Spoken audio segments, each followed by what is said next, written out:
How to fix call failed error on iPhone after iOS 18. Let's get started. The quick reset can refresh your network connection by enabling and disabling airplane mode. So launch your settings. Navigate to the option of airplane mode, enable it, wait for minimum of 60 seconds and then toggle it off. This may help resolve your issue. Next, restart your iPhone. So click on the option of General, then scroll all the way down. You'll see the option of Shutdown. Click on that, you'll get the slider. Slide that icon to the right. With that, your phone will be turned off. Wait for a few minutes, then turn it back. Next, check cellular network coverage. For that, head back.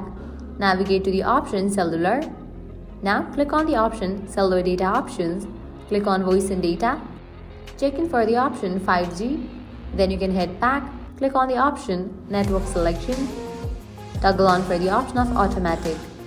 Next up, you can remove and reinsert your SIM card. Your SIM card could be improperly seated, causing call failures. So, power off your iPhone, remove the SIM card, and reinsert it.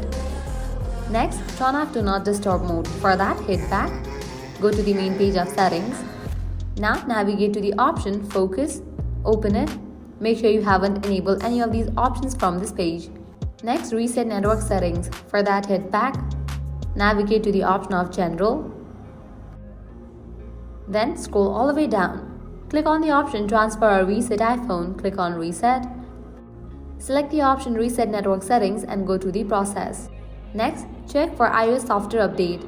Head back, go to the main page of settings. Click on the option General. Then click on Software Update. If any updates are available, just update your phone software to its latest version.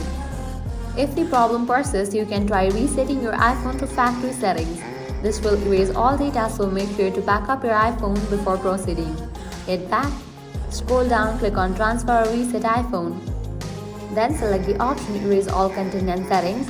Click on Continue and go through the process. By following these steps, you should be able to solve the call failed error on your iPhone after updating to iOS 18. If this video was helpful, do not forget to like, share and subscribe. Thanks for watching.